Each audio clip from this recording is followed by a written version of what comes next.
ओम नमो भगवते वासुदेवाय। नमस्कार दोस्तों, आज की कथा में हम आपको श्रवण कराएंगे कार्तिक मास महात्म के 26वें अध्याय की कथा। श्री कृष्ण बोले, उज्जैन नगरी में एक धनेश्वर ब्राह्मण रहता था। वह अपने कर्मों को नहीं करता था, पापी और दुष्ट बुद्धि का था। वह रस, कंबल, चमड़े का व्यापार करता था और झूठ बोलता, चोरी, वैश्यागमन, सुरापान आदि करता था और इसी से वह दुखी रहता था। एक बार क्रय विक्रय का कार्य करता हुआ वह धनेश्वर कवि महिष की वसाई महिषमतीपुरी में पहुंचा, जो पवित्र नर्मदा नदी जिसकी परखा थी। वहां धनेश्वर ने कार्तिक स्नान करने वाले को देख 1 महीना निवास किया। माल बेचने के लिए नर्मदा के किनारे घूमते हुए उसने स्नान करके जप और पूजन में लगे हुए ब्राह्मणों को देखा। कोई पुराण पढ़ रहे थे, कोई सुन रहे थे, नित्य गान बजाना, विष्णु की कथा सुनने में मस्त थे।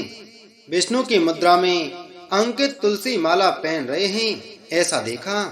नित्य वहां घूमता, वैष्णवों के दर्शन और भाषण सुनता, उसे विष्णु के नाम का बोध हुआ। इस प्रकार महीने भर ठहर कर उसने कार्तिक के उद्यापन की विधि को भक्ति सहित भगवान के जागरण को देखा। पूर्णमासी के दिन ब्राह्मण गौ इनका पूजन, कार्तिक स्नान किए मनुष्यों को दिए गए भोजन दक्षिणा को देखा। फिर सायंकाल के समय मनुष्यों ने शिव जी की प्राप्ति के लिए दीपदान किया, उसको देखा। फिर पूजन आदि को देखता हुआ धनेश्वर घूम रहा था। तभी काले सर्प ने उसे काट खाया। वह मूर्छित होकर गिर पड़ा। भक्तों ने उसे गिरा देख उसके चारों ओर इकट्ठे हो गए और तुलसी मिला जल उसके मुंह में डाला। यम के दूत उस मरे हुए को बांधकर कोड़ों से मारते हुए यमराज की संयमी पुरी को ले गए।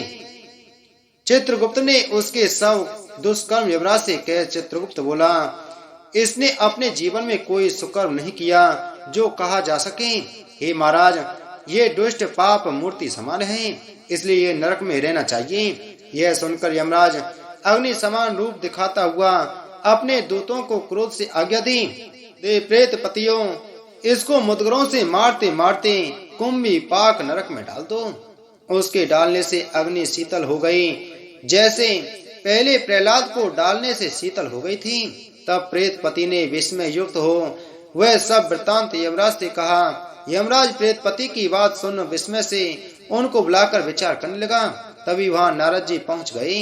यमराज ने उनका पूजन किया। उस धनेश्वर को देखकर नारद जी बोले, हे यमराज, यह नरक भोगने योग्य नहीं, क्योंकि इसने अंतिम समय में नरकों को दूर करने वाला कर्म किया है।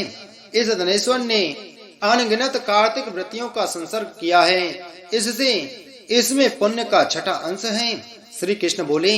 यह कहकर जब नारद जी चले गए तब उसको पुण्य मालूम होने पर यमराज ने दूत के द्वारा उस धनेश्वर को सब नरक दिखाने के लिए कहा। इति श्री कार्तिक मास महात्म 26वां अध्याय संपूर्ण। बोलो कार्तिक मास महात्म की जय। बोलो विष्णु भगवान की जय।